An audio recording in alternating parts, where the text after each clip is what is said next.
Amaka, are you trying to take your father's land? Who told you that? People are saying it. And you believe them? I don't know what to believe anymore. Then why don't you tell us? I will when I know everything. You think we're stupid? No. I just need a little more time.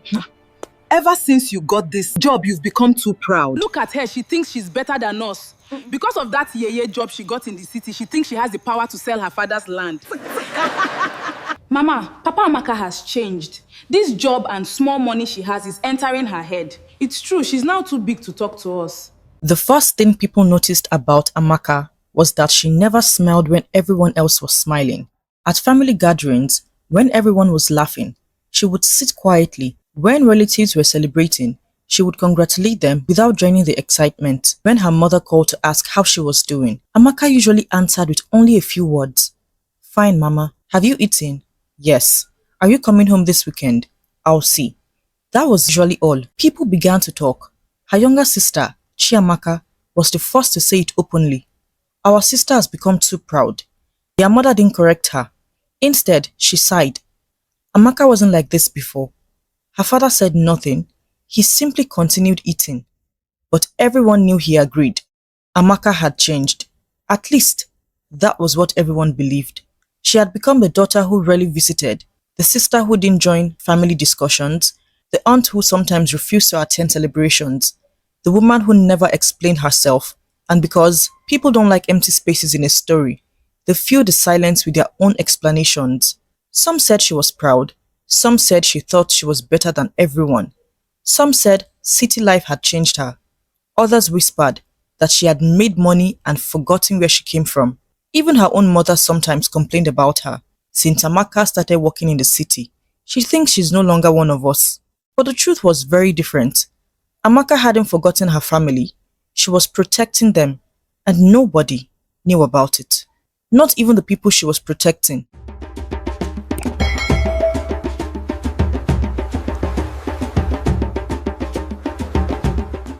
Amaka had grown up in a small family home. She was the eldest. From childhood, she had been responsible. When her parents couldn't afford something, she understood. When her younger siblings needed help, she helped. When her father lost his job for a period, she found small ways to contribute. She learned early that sometimes love didn't look like hugs and sweet words. Sometimes love looked like carrying a responsibility nobody asked you to carry. After university, Amaka moved to the city and got a job with a financial company. Her salary wasn't enormous, but it was enough to give her some independence. She sent money home. She helped her mother renovate part of the house, but she never talked about it. That was the beginning of the misunderstanding, because when someone helps you quietly, you don't always realize how much they are doing. And one afternoon, Amaka received a phone call that changed everything. It was from her father's younger brother. Her uncle explained that someone had been trying to sell part of her father's land. Amaka was shocked. She went home that weekend. She discovered that her father had signed documents he didn't fully understand. Someone had convinced him that the papers were for a business arrangement. They weren't. They were transferring ownership. Amaka was furious, but instead of telling her family everything immediately, she started investigating. She discovered that the person behind it was someone the family trusted, a family friend, someone who had been visiting their home for years. Amaka knew that if she accused him without evidence, the entire family would turn against her. So, she kept quiet. She contacted a lawyer. She gathered documents. She checked records. She found witnesses. And she began quietly, working to stop the sale. That was when her behavior changed. She stopped attending family meetings. She refused to sign certain documents. She stopped accepting gifts from relatives. Her mother became suspicious. "What are you hiding?" "Nothing, Mama." "Then why don't you tell us?" "Because I don't want to make a mistake." Her mother became angry. "You think we are stupid?" "No, Mama." "Then talk to us." "I will, when I know everything." Her mother walked away. From that day, the family began believing Amaka was becoming difficult. Her sister complained. "She doesn't trust us anymore. She thinks she's the only intelligent person in this family." Nobody knew that Amaka was trying to protect the family from losing the only property her father had left. Months passed. The situation became worse. The family friend began spreading stories. He told relatives that Amaka wanted the property for herself. He told people she was secretly planning to sell it. He convinced some family members that she had become greedy. and because Amaka refused to defend herself publicly, the stories grew. One evening, her mother confronted her. Tell me the truth. What truth, Mama? Are you trying to take your father's land? Amaka stared at her. For a moment, she couldn't speak. Who told you that? People are saying it, and you believe them? Her mother's eyes filled with tears. I don't know what to believe anymore. Amaka wanted to explain. She wanted to tell her mother everything, but she couldn't. The legal process was still ongoing. If she exposed everything too early, the people involved could destroy the evidence. So she simply said, Mama, please trust me. Her mother shook her head. I don't know you anymore. Those words broke something inside Amaka. She walked away. That night, she cried for the first time in years because the one person who believed in her had stopped believing. Still, she continued. She paid legal fees, she collected documents, she traveled back and forth. She spent her savings, she worked extra hours, she did everything quietly. Then, one morning, the truth finally came out. The family friend had tried to complete the sale, but Amaka's lawyer had already filed objections. The documents were investigated, the signatures were questioned, the records were examined, and eventually, the fraud was exposed. The investigation revealed something else. The family friend had been doing the same thing to other families.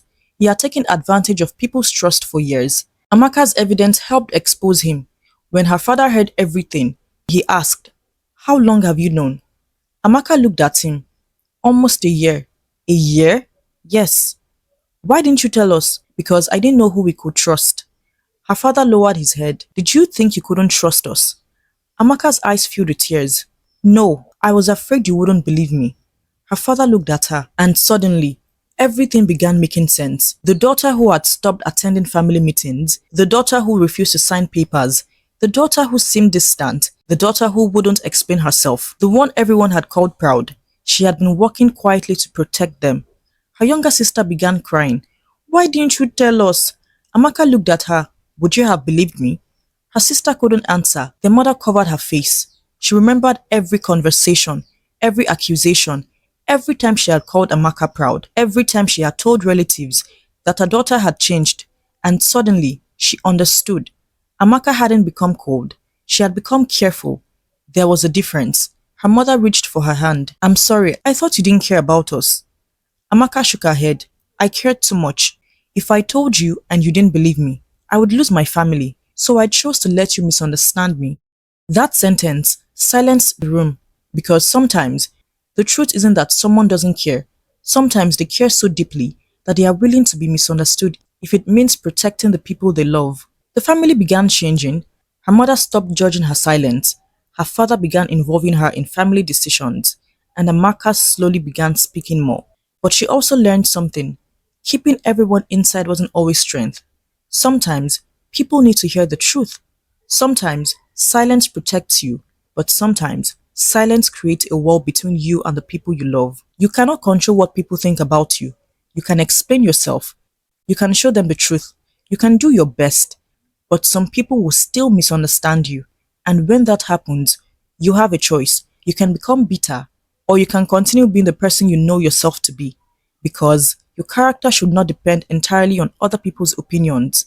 Amaka had spent years being called proud, selfish, cold, difficult, but none of those names changed who she was. And when the truth finally came out, she didn't need revenge. She didn't need to say, I told you so. She simply smiled, because sometimes the greatest victory isn't proving that everyone else was wrong. It's knowing that you never become the person they accused you of being. And perhaps that is the lesson Amaka's family learned. Before judging someone's behavior, try to understand their circumstances. Before calling someone selfish, ask what they may be carrying. Before deciding someone doesn't care, ask what they may be doing quietly.